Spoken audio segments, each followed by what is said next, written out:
didasarkan pada hadis Rasulullah SAW, di mana mereka tidak menemukan kalau Rasulullah SAW itu melakukan salat, itu mereka membaca usalli.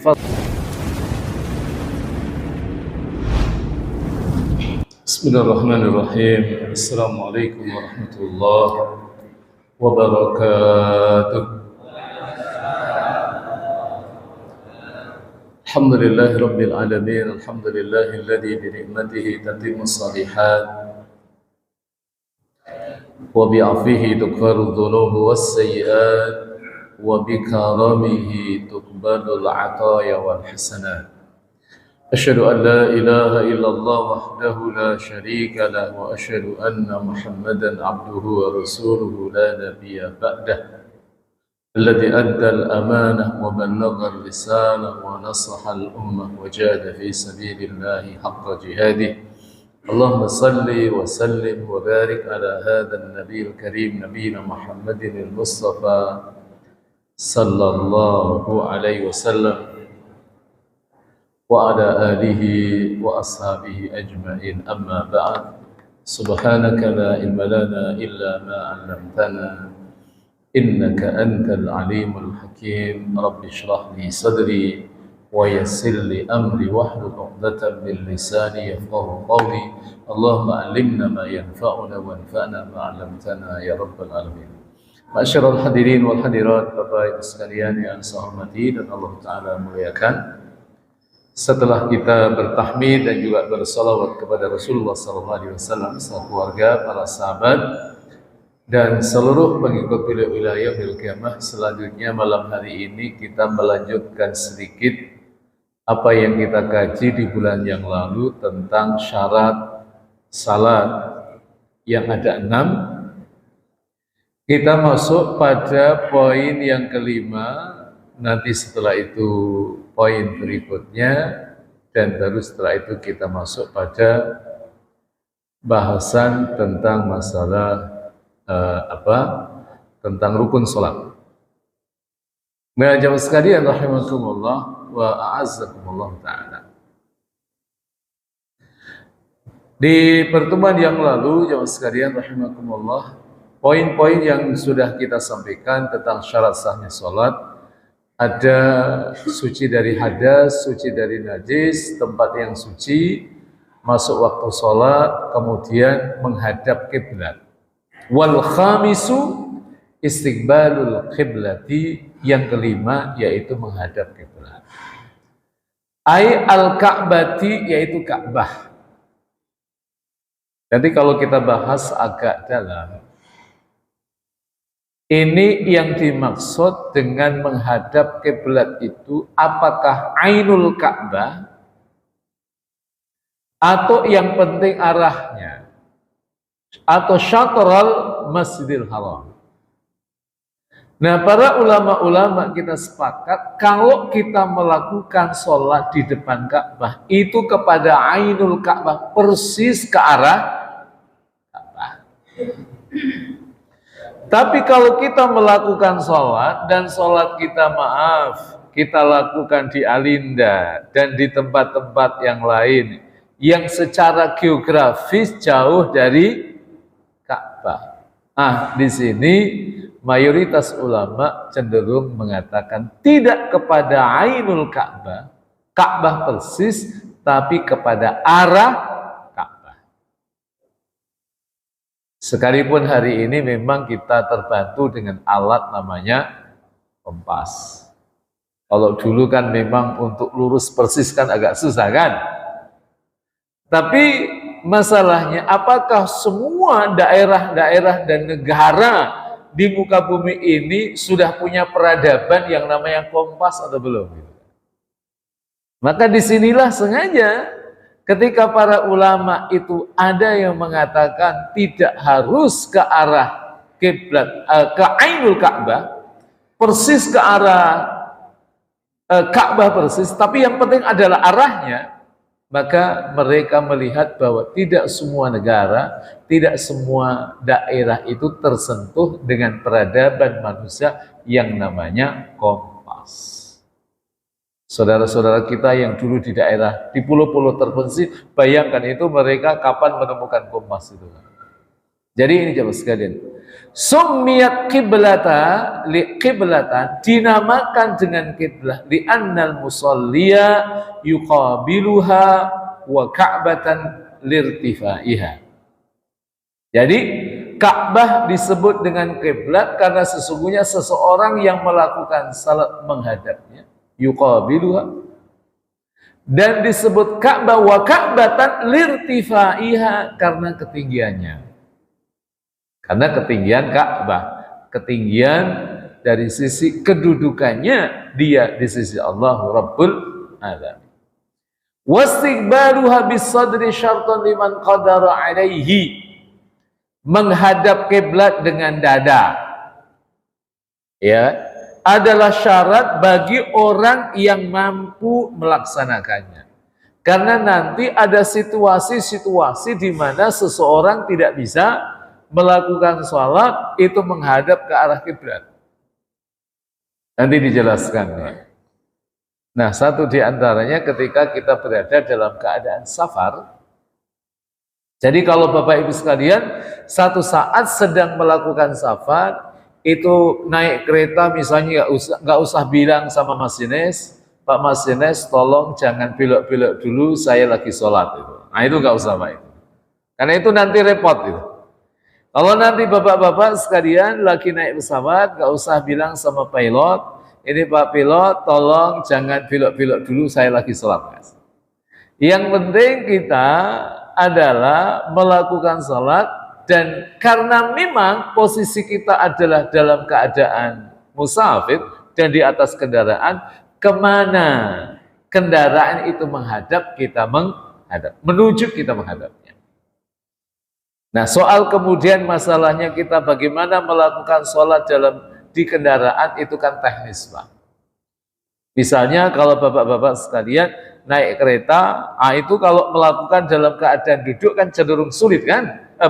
Dalam keadaan berdiri kan cenderung sulit kan? Maka kita diperbolehkan melakukan sholat dalam keadaan duduk. Tapi di pesawat, nah di situ sekarang sudah ada pesawat-pesawat yang didesain, nah di belakangnya itu ada musolanya Pak. Jadi nanti kalau bapak-bapak, ibu sekalian pas lagi melakukan ibadah umrah, itu kan travel itu kan mereka memilih pesawatnya itu kan macam-macam. Ada yang pakai Etihad, ada yang Emirat, nanti ada yang Mas, ada yang pakai Garuda, ada yang pakai Lion, ya kan? Ada juga yang pakai Saudi Airlines. Nah itu kalau nanti Bapak Ibu sekalian melakukan penerbangan dan sekaligus melakukan ibadah haji atau umrah naik Saudi Airlines, itu di belakangnya itu ada musolanya. Nah dalam kondisi seperti itu kalau kita bisa melakukan dalam keadaan berdiri, maka tentunya berdiri lebih Tapi yang banyak kalau nggak sering berangkat ya memang nggak tahu kan. Pokoknya sholat di kursi kan. Padahal kalau Saudi Airlines itu di bagian belakang itu sudah disiapkan musola untuk musafir. Jadi kita bisa sholat dengan leluasa sebagaimana kita melakukan sholat dalam kondisi mukim. Cuma masalahnya adalah menghadap kiblatnya nggak bisa Pak. Karena tergantung pada posisi pesawat, ke arah mana yang dia tuju, ya kita ngikutin saja. Maka ada satu ayat yang menjelaskan terkait dengan sholatnya orang musafir adalah aynama tuwallu wujuhakum fathamma wajhuh. Kemanapun kalian menghadap, di sana ada wajah Allah Subhanahu wa taala. Wastasna al-musannifu ma dzakara biqauli. Dan musannif mengecualikan dari hal ini yang beliau jelaskan dengan perkataan di bawah ini. Wa yajuzu tarku istiqbalil qiblati fi sholati fi halatain. Dan boleh meninggalkan menghadap kiblat dalam dua keadaan dalam salat. Yang pertama fi syiddatil khauf, maka ada ketika kita dalam keadaan genting, sangat-sangat takut sekali, maka ada salat namanya salatul khauf. Salat khauf, salat dalam keadaan perang, Pak. Fi qitalin mubahin fardhan kanatis salatu aw naflan. Ketika melakukan perang yang diperkenankan, baik salat fardu maupun salat sunnah. Nah, itu tidak wajib menghadap. Wa fin nafilati fis safari 'ala rahilah. Dan yang kedua adalah ketika melakukan salat sunnah di atas kendaraan saat bepergian. Nah, itu diperbolehkan melakukan salat tidak menghadap kiblat. Falil musafiri safaran mubahat walau qasiran at-tanaffulu sauba maqsidihi. Nah, sehingga bagi seorang musafir yang melakukan perjalanan yang diperkenankan syariat walaupun jaraknya dekat, maka diperkenankan melakukan sholat sunnah menghadap ke arah tujuan walaupun tidak menghadap kiblat. Saya kira jelas, Bapak ya? Halo, sudah jelas? Itu kondisi di mana kita ketika posisinya sebagai seorang musafir. Waraqibud dabati la yajibu alaihi wa hujabatihi ala sarjiha mathalan bal yumi'u bi ruku'ihi wa sujudihi wa yakunu sujudu akhfadha min ruku'ihi. Beliau memberikan penjelasan tentang teknis ketika seseorang itu sedang naik kendaraan. Dan bagi musafir yang naik kendaraan, maka tidak wajib baginya untuk meletakkan keningnya di atas pelana. Wah, itu kan repot juga, Pak, itu. Kalau harus meletakkan di atas pelana. Tapi Bapak Ibu sekalian, kenapa kok yang disebut ini pelana? Karena memang safar pada masa lalu, orang melakukan perjalanan jauh, itu mereka menggunakan media. Kalau tidak onta, biasanya pakai apa? Pakai keledai, pakai kuda. Makanya bahasa, kenapa dipilih pelana? Kalau hari ini kan orang melakukan safar kan tidak pakai pelana, tidak pakai onta kan? Tidak pakai kuda kan? Tapi mereka melakukan safar jauh, biasanya pakai, ada pesawat, ada kemudian pakai mobil, kemudian pakai apa lagi, Pak? Dan yang lainnya. Tapi alhamdulillah kalau mobil bis-bis antar kota kan sekarang sudah cukup bagus lah. Cukup bagus, mereka memberikan jaminan sholat untuk para musafir. Apalagi sekarang kalau yang kita melakukan safar di internal di Pulau Jawa, kan rest area kan sudah banyak sekali. Dan kemudian dipastikan mereka yang punya usaha-usaha transportasi itu, mereka memberikan jaminan, kok ada nanti armada bisnya, kok jamaahnya tidak dijamin sholatnya, infokan kepada pemiliknya, maka bisa jadi langsung dipecat gitu. Nah, itu bagus juga, Pak. Tapi sekarang perjalanan itu kan pendek, Pak. Saya dulu kalau pulang itu ke Jawa, itu rata-rata sekitar 10 sampai 12 jam.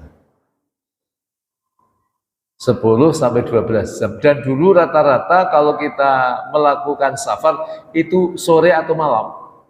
Tapi hari ini kalau kita naik bis kota, kapan saja kan ada, Pak. Pagi ada, sore ada.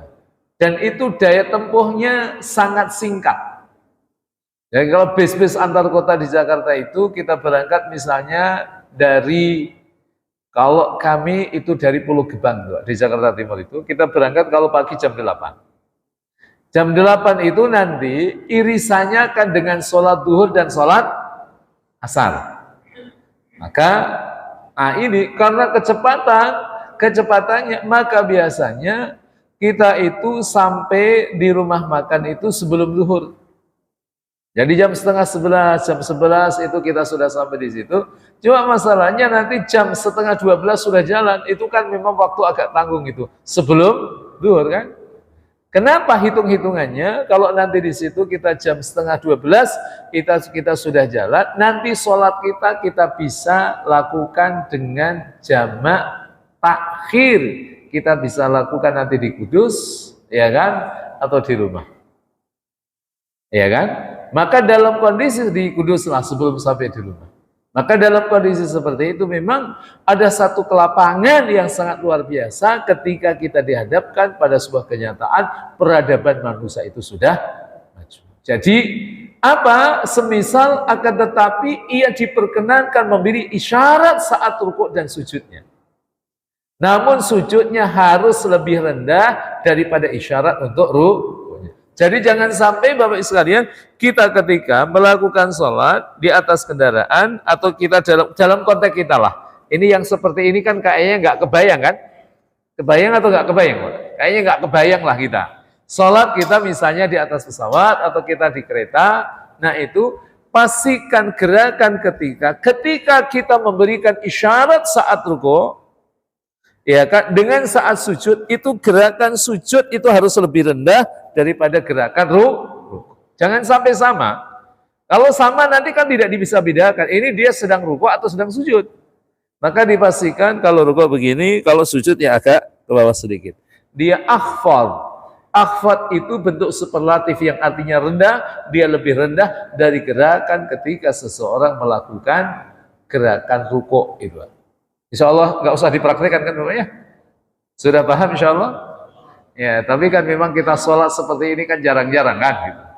Karena apalagi subhanallah safar kita rata-rata kan pakai kalau kendaraan pribadi dan kemudian kita di rest area, sholat kita cenderung secara sempurna. Nah, jemaah sekalian, rahimakumullah wa azakumullah. Wa ammal mashi fayutimmu ruku'ahu wa sujudahu wa yastaqbilul qiblata fihima wa la yamshi illa fi qiyamihi wa tasyahudihi. Ini kebayang atau enggak, Pak? Ini juga enggak kebayang juga. Orang yang musafir yang jalan kaki, Pak. Itu sholatnya gimana? Kalau kita kan kayaknya enggak kebayang kan? Iya kan? Adapun musafir yang berjalan kaki, maka ia harus menyempurnakan rukuk dan sujudnya menghadap kiblat saat melakukan keduanya, artinya melakukan rukuk dan sujud, dan tidak berjalan kecuali saat berdiri dan tasyahud. Tapi ini kayaknya kita tidak melakukan gerakan-gerakan ini. Wong kita sholat dalam keadaan jalan juga enggak kan? Tapi sholat dalam keadaan jalan itu kebayang dalam keadaan apa, Pak? Halo? Dalam keadaan perang, Pak. Dalam keadaan perang. Dalam keadaan perang kan kita boleh melakukan salat kan? Tapi perang hari ini dengan perang dulu kan memang juga berbeda kan juga. Tapi kalau memang ada situasi seperti itu, bahwa saat perang itu sesungguhnya salat itu juga tidak menjadi gugur dengan seringnya, tidak. Kita tetap melakukan salat, tapi inilah mekanismenya yang ulama-ulama kita memiliki perhatian yang sangat luar biasa kalau dalam posisi memang itu misalnya perang face to face. Coba kalau Bapak Ibu sekalian itu lihat peperangan yang terjadi yang divisualisasikan oleh para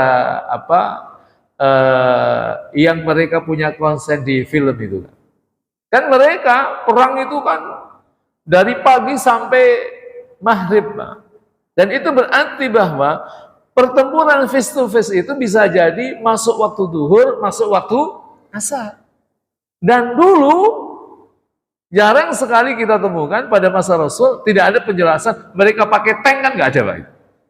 Mereka pakai kuda. Yang banyak kan seperti itu. Maka dan sebagian itu dalam keadaan berjalan kaki. Maka kondisinya ini yang disampaikan oleh musannif pengarang kitab ini adalah dengan cara tetap menyempurnakan rukuk dan sujud menghadap kiblat saat melakukan keduanya dan tidak berjalan kecuali saat berdiri dan tasyahud. Itu kalau kondisinya relatif agak normal kan? Tidak face to face. Tapi kalau pas perang, ya semampunya dia tetap melakukan salat. Baik, ini tentang syarat salat. Sekarang kita masuk pada hal yang sangat penting sekali dalam salat, yaitu tentang rukun-rukun salat atau pilar-pilar salat. Faslun fasal fi arkanis salati wa taqaddama ma'na salati lughatan wa syar'an. Jadi ini fasal tentang rukun-rukun salat dan telah terdahulu telah dijelaskan makna salat secara bahasa dan secara syar'i. Jadi musannif tidak lagi mengulang bahasan tentang apa itu salat baik dalam dimensi etimologi dan dimensi syar'i. Wa arkanus salati 18 ruknan. Dan beliau mengatakan rukun-rukun salat itu ada 18 rukun. Ini sangat penting sekali, karena jikalau rukun ini kita tinggalkan, maka dipastikan sholat kita tidak sah. Yang pertama, ahaduha, salah satunya adalah an-niyatu, yaitu niat. Apa itu niat? Wahya qasdu syai' muqtarinan bi fi'lihi wa mahalluha al-qalb. Niat adalah menyengaja sesuatu berbarengan dengan melaksanakan, tempatnya niat adalah hati. Tempatnya niat adalah hati. Nah, sementara talaffuz, melafadzkan niat, itu diperselisihkan di antara para ulama-ulama kita. Kalau mazhab Syafi'i itu dikatakan talaffuz itu dianjurkan, itu sunnah. Jadi kita mengatakan musalli fardhan maghribi ila akhirih, itu hukumnya adalah sunnah. Tapi mazhab-mazhab yang lain itu mengatakan laisa bisunnatin, dia tidak sunnah. Karena apa? Didasarkan pada hadis Rasulullah SAW, di mana mereka tidak menemukan kalau Rasulullah SAW itu melakukan salat, itu mereka membaca usalli fardhal maghribi 3 raka'at mustaqbilal qiblati adaan. Kalau imam mengatakan imaman, kalau makmum makmuman lillahi ta'ala. Jadi ini masalah khilafiyah, dan terhadap masalah-masalah yang khilafiyah seperti ini kita tidak usah besar-besarkan. Jangan mempermasalahkan, ini kok tidak pakai usolli, ini kok pakai usolli, nggak usah dipermasalahkan. Akan tetapi yang dipermasalahkan adalah yang tidak sholat. Yang dipermasalahkan ada tidak salat. Jadi apalagi sekarang kan ini kita hidup di era keterbukaan, mereka yang mengatakan niat dengan talaffuz dilafadzkan, mereka punya hujahnya, mereka punya argumentasinya. Mereka yang mengatakan tidak usah dilafadzkan, mereka juga punya argumentasinya. Argumentasi mereka yang melafadzkan niat adalah untuk membantu amal hati, untuk membantu perbuatan hati kita. Adapun mereka yang tidak melafadzkan didasarkan pada sholat, Rasulullah SAW mengatakan sallu kama ra'aitumuni usolli, sholatlah kalian sebagaimana kalian melihat sholat aku. Karena Rasulullah SAW ketika sholat tidak membaca usolli, maka bagi mereka yang menolak talaffuz itulah dasarnya. Saya kira jelas Bapak ya? Halo? Nah, insya Allah jangan ada di antara kita yang berantem gara-gara usolli dan tidak usolli, karena itu adalah mas'alatun khilafiyatun bainal ulama. Nah, di sini boleh mengatakan ini akan fikih Syafi'i kan? Fikih Syafi'i dikatakan fa in kanatis sholatu fardhan wajaba niyata al-fardhiyah wa qasdu fi'liha wa ta'yinuha min subhin aw dhuhrin masalan.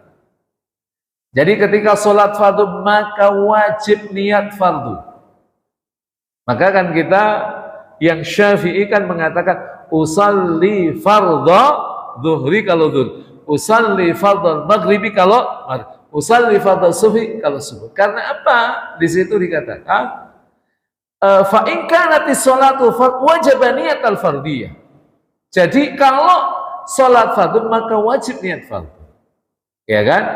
Menyengaja melaksanakannya dan menentukannya semisal subuh atau zuhur, maka disebut usalli fardha adz-zuhri, usalli fardha subhi, dan lain sebagainya dari sholat-sholat yang kita lakukan. Nah sekarang au kanatis sholatu naflan data waqtin karatibatin au data sabab kastisqa'in wajaba qasdu fi'liha wa ta'yinuhu la niyatun nafliyah.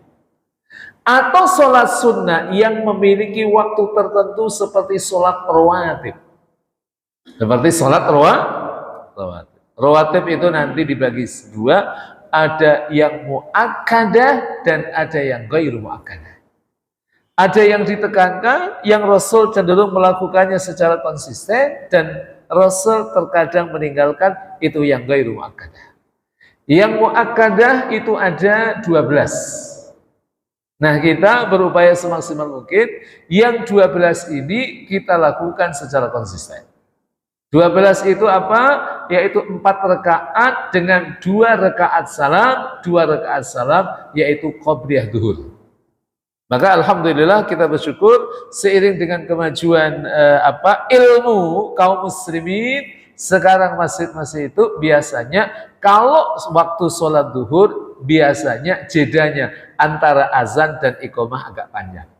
Termasuk di kantor-kantor sekarang kita sudah temukan itu. Rata-rata mereka sudah kasih waktu jeda itu sekitar 10 menit.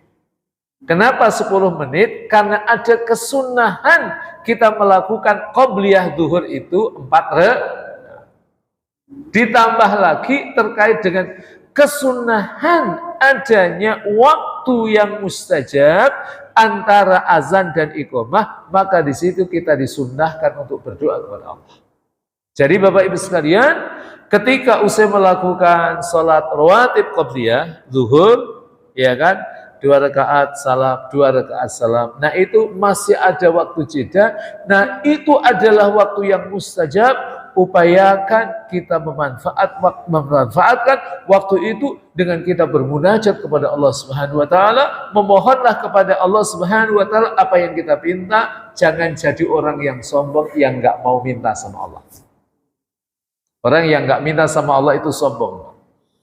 Karena pada prinsipnya memang Allah kita minta atau tidak itu tidak punya efek apapun bagi Allah, tapi Allah itu karena memang beliau adalah tempat kita curhat, tempat kita minta, jadikan ia sebagai tempat curhat kita mengadu masalah-masalah yang kita hadapi. Tapi saya selalu melihat orang-orang yang punya kebiasaan menghidupkan sunnah-sunnah Rasul, itu biasanya karena dia punya kebiasaan memohon kepada Allah sebelum sholat fardu. Artinya dia memanfaatkan waktu antara azan dan iqamah setelah dia melakukan sholat qobliyah itu, dia berdoa. Lihat Bapak Ibu sekalian yang punya kebiasaan itu, rata-rata hidupnya dimudahkan oleh Allah. Lihat itu Pak, cermati baik-baik.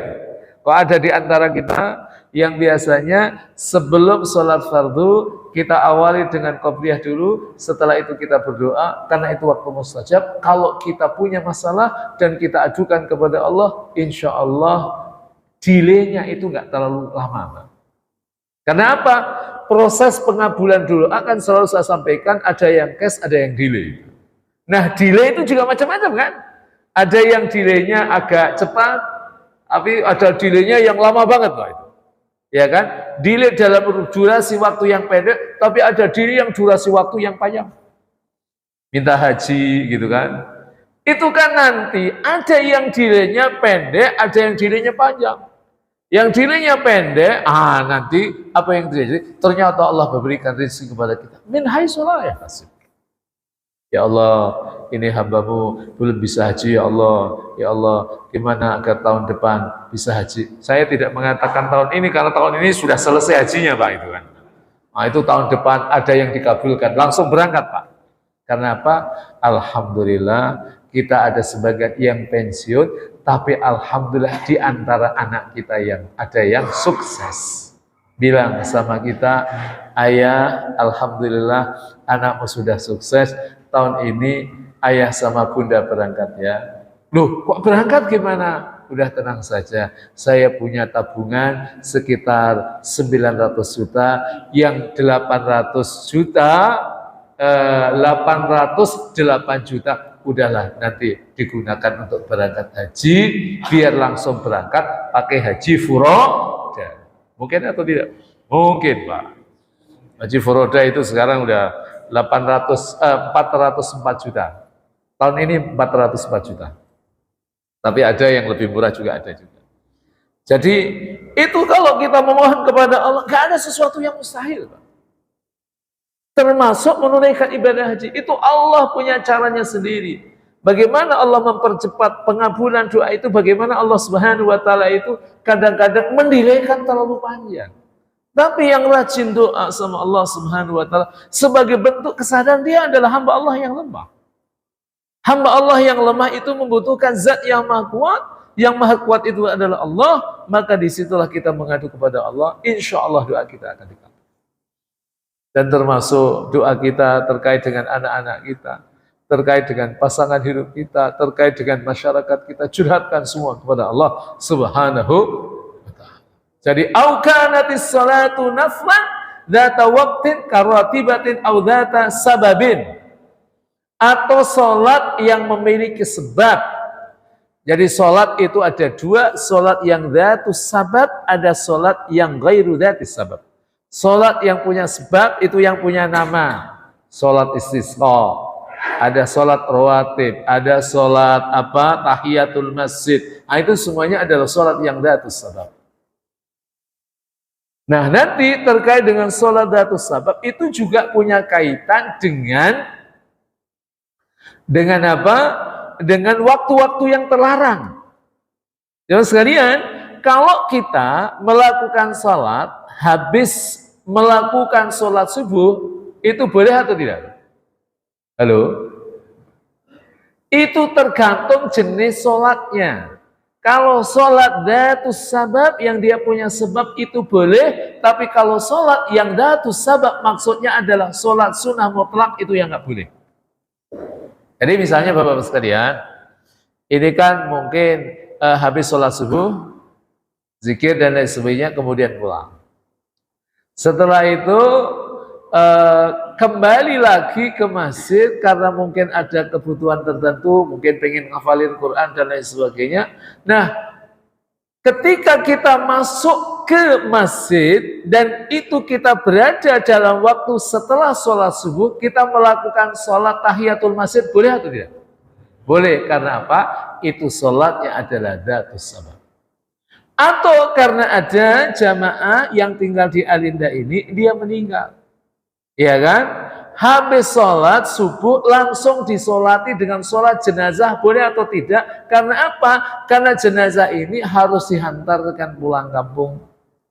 Ada kan jamaah sekalian ketika meninggal pengen dikubur di kampung, ketika hidup nggak pernah pulang kampung, ketika meninggal pengennya dikubur di kampung, Pak. Ada atau tidak? Ada, Masya Allah. Kok jawabannya agak kompak, kayaknya banyak di sini. Habis di Bekasi agak susah nyari tanah untuk kuburan, Pak ya.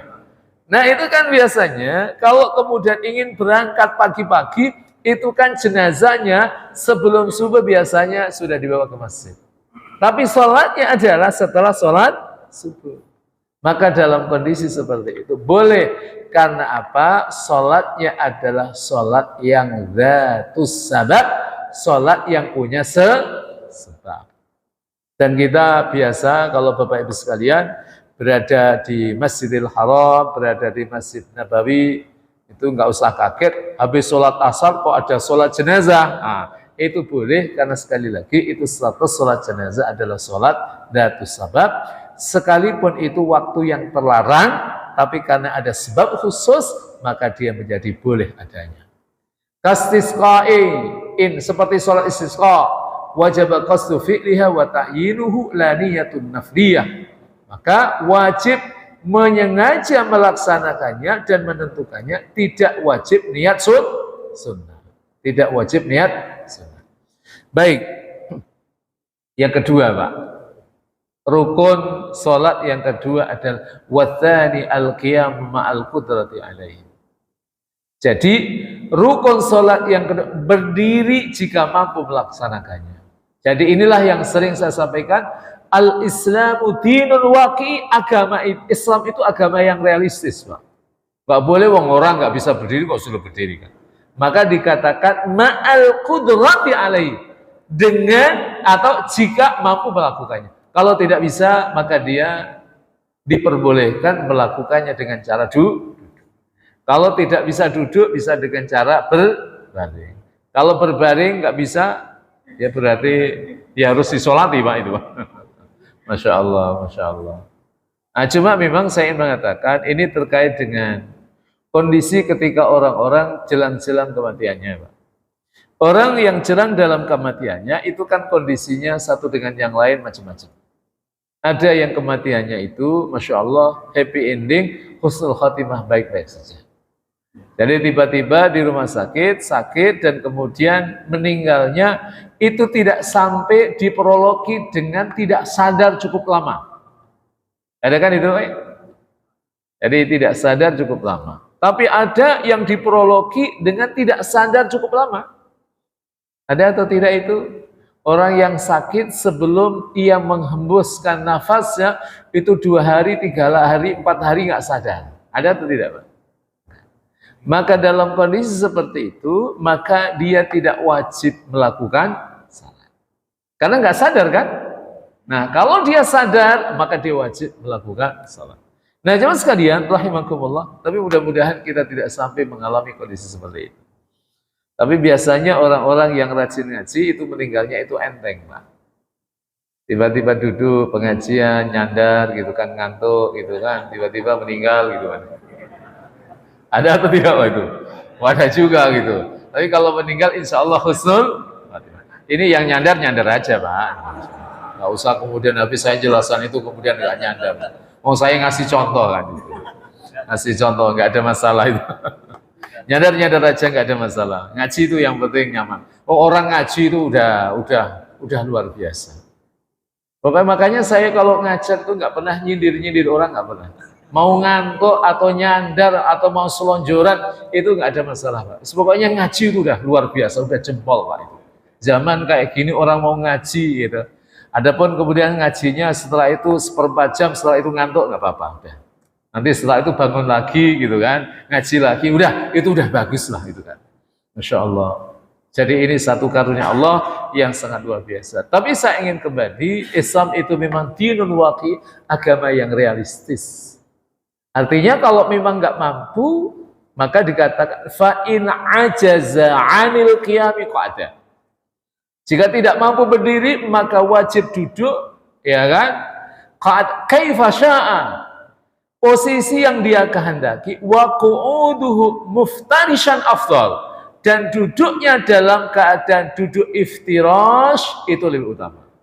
Duduk iftirash saya kira nggak usah perlu saya kasih contoh, Pak. Duduk iftirash adalah posisi duduk di di rakaat kedua.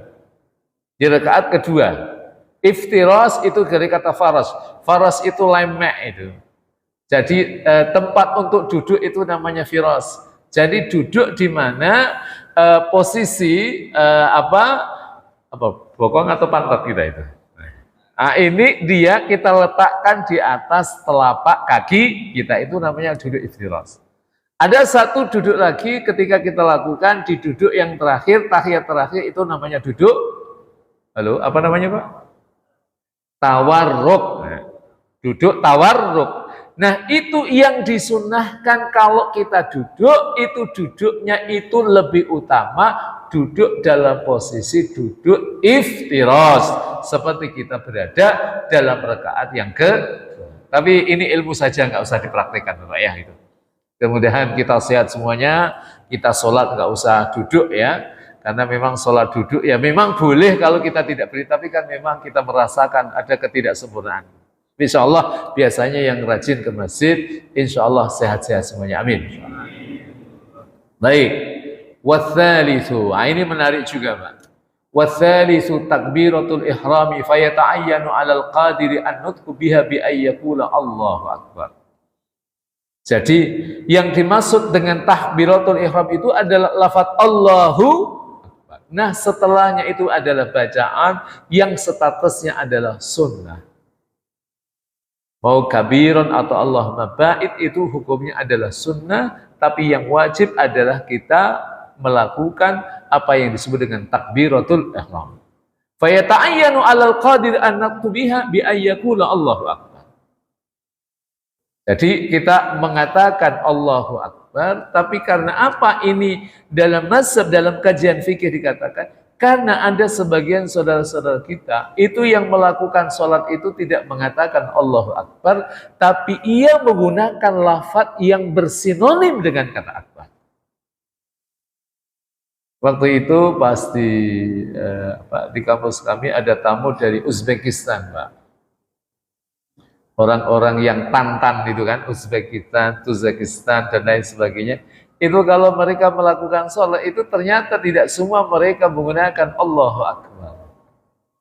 Tapi ada di antara mereka yang mengatakan Allahu A'zam. Itu ada juga. Jadi jangan kita membayangkan penduduk bumi ini seperti semuanya kayak kita, Pak. Ada yang memahami pada sisi substansinya, yang penting penyebutan Allahu Akbar dan a'zam itu kan hampir bermiripan. Allah Maha Besar, Allah Maha Agung, itu kan hampir bermiripan. Maka dalam perspektif mereka itu dianggap sah. Tapi dalam mazhab Syafi'i dikatakan la yasih, enggak sah, Pak.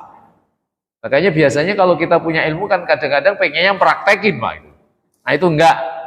Ini adalah ar-ra'yul marjuh, ini adalah pendapat yang lemah karena Rasul katakan sallu kama ra'aitumuni shalli. Maka ketika memang Rasul selalu melakukan sholat itu dengan Allahu Akbar, maka pastikan kita nggak usah ganti dengan redaksi yang semisal. Maka di situ dikatakan fala yasihur rahmanu akbar, nggak boleh. Ar-Rahmanu akbar nggak boleh. Wa nahwuhu dan semisalnya seperti Ar-Rahimu akbar juga nggak boleh. Wala yasihu fiya taqdimul khabar 'alal mubtada akbaru Allah. Nggak boleh, Pak. Jadi tidak boleh mendahulukan khabar dari mubtada. Belajar nahwu kan Bapak ya?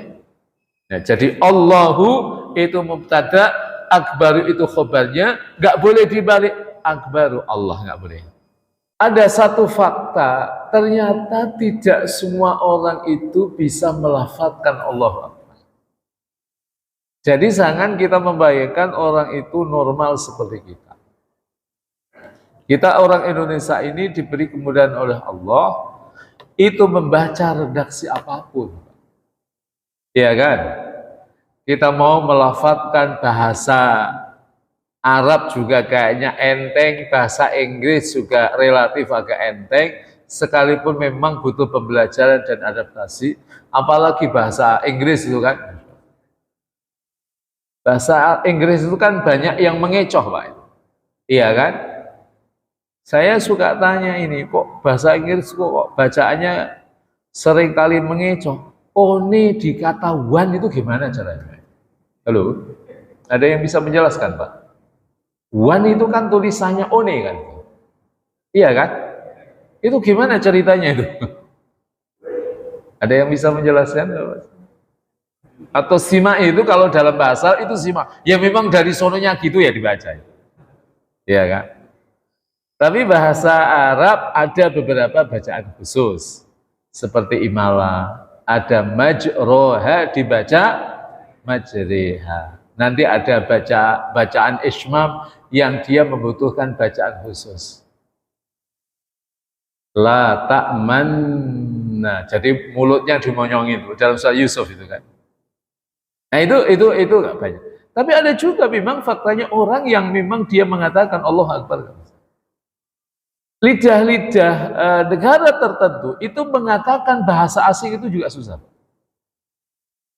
Orang misalnya orang Mesir, orang Saudi, orang Timur Tengah, itu Bapak Ibu sekalian, itu kalau menunjukkan nama-nama daerah di Jakarta dan sekitarnya itu nggak gampang.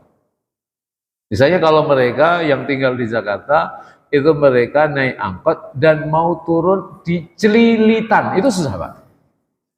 Halo? Orang Arab itu suruh baca Celilitan, itu susah, Pak. Celilitan, susah juga, Pak. Tapi kita kan enteng saja, Celilitan. Iya kan? Maka ketika ada redaksi waman ajiza, ada yang mengatakan ajaza, ada yang mengatakan ajiza, aninutki biha bil arabiyyati tarjama bi ayyi lughatin syaa wa la ya'tilu anha ila dzikrin akhar. Jadi barang siapa yang tidak mampu mengucapkan takbiratul ihram dengan bahasa Arab, maka wajib menerjemahnya dengan bahasa yang ia kehendaki dan tidak diperkenankan baginya untuk berpindah dari takbiratul ihram kepada bentuk zikir yang lain seperti lafaz alhamdulillah. Itu enggak boleh. Tapi ini juga jangan kemudian diperindah. Kalau gitu Ustaz mengajarkan kepada kita, boleh dong terjemah bacaan tidak seperti ini. Bagi orang yang memang nggak mampu. Nah kemarin yang rame di mana itu? Jawa Timur atau di mana, Pak? Yang boleh menerjemah bacaan sholat itu. Iya kan? Itu konteksnya kan sampai orang yang mampu dengan argumentasi orang yang melakukan sholat itu kalau nanti membacanya tidak menggunakan bahasa daerahnya, itu nggak paham. Itu kan mensiasatinya kan gampang juga. Jadi sebelum maka yang harus dia lakukan adalah dia mempelajari bacaan-bacaan sholat. Dia harus belajar kan? Jadi belajarnya di luar, tapi ketika ia melakukan sholat tetap menggunakan bacaan-bacaan yang diajarkan oleh Rasul Sallallahu Alaihi Wasallam. Cuma redaksi ini bagi orang yang nggak bisa baca dengan menggunakan bahasa yang nggak bisa. Tapi di sini masuk baca Allah Akbar nggak ada yang bisa, Pak? Halo, bisa semuanya lah. Nah, kalau kita bisa melafadzkan itu, tidak boleh menggantinya, apalagi menerjemahkan dalam bahasa yang lain. Tapi ini semisal ada yang nggak bisa mengatakan Allahu Akbar, dia boleh menggunakan bahasa mereka. Tapi saya minta maaf, memang jangan kita membayangkan penduduk bumi itu seperti kita semua, lidahnya ini enteng melafadzkan huruf apapun.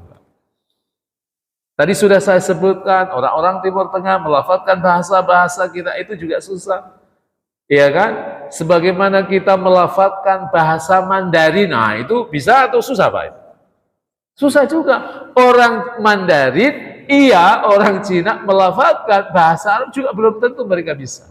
Inilah kenapa ulama-ulama membuat kaidah-kaidah seperti ini dalam kajian fikihnya. Karena tidak semua orang itu seperti kita. Wa yajibu qarrun niyati bitakbir, dan ini sangat penting Pak. Jadi ketika kita mengatakan Allahu Akbar hadwal mankibain. Jadi dia dua tangan kita itu sejajar dengan pundak kita. Allahu Akbar. Ada yang begini. Tapi ini semuanya pengertiannya adalah kalau bahasa hadis itu hadwal mankibain itu sejajar dengan pundak. Nah, cuma memang nanti dalam praktiknya hadwal mangkibain itu yang terpenting itu adalah ketika kita mengatakan Allah Akbar itu niat itu harus ada di dalam hati kita. Sampai di sini, nanti di pertemuan yang akan datang kita masuk pada rukun membaca Membaca Al-Fatihah ini penting sekali untuk kita ketahui. Mudah-mudahan Allah berikan kesehatan pada kita dan bisa bertemu insyaallah di pertemuan yang akan datang. Subhanaka bihamdik, nasyhadu an la ilaha illa anta, nastaghfiruka wa natubu ilaik. Wassalamualaikum warahmatullahi wabarakatuh.